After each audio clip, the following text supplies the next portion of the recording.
up, everybody? Welcome back to my channel. Today I am finishing my IPSY catch-up of all the unboxings that I have not done throughout the year.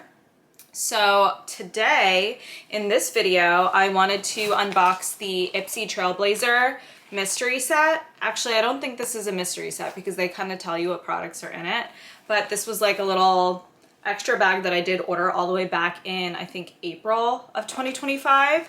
But it's this beautiful python silver. I absolutely love snake print, so this is super cute with a little clutch. And most of the products don't fit inside the bag, so the only thing inside is this Tokyo Milk Radiant Gem perfume. And it has lemon balm, amber, winter, daphne, and musk.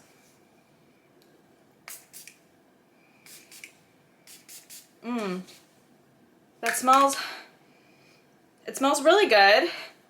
It's like a very clean smell, but it has almost like a licorice note, which is interesting because that is not mentioned here. I don't know what winter daphne is, but maybe that's what it is. That smells really good. It literally smells like super fresh, licoricey type smell. Okay, next in here was the Koa Life Brightening Vitamin C Cleanser. Super cute. It's like a foam style pump, so I love that. It makes it like really easy to lather up. Then we have the Byro New York Hydrangea Tea Intense Hydration Serum. I do already have this product, and I actually really love it. It smells so good. It's a super fresh, flowery smell, and I've actually been using that recently in my nighttime routine, so love that. And then lastly, in this little glam bag was the Flawless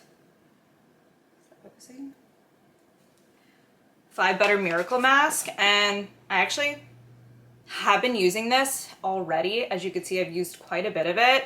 It smells so good. It smells like honey, and it's like a deep conditioning mask that works really well. It gives your hair this super soft, buttery feeling and a lot of shine. So I would highly recommend this product if you could still get it on the IPSY shop. And that is what was in my Trailblazer Glam Bag. If you like this video, please leave me a comment. Let me know what you want to see next, and thank you for watching.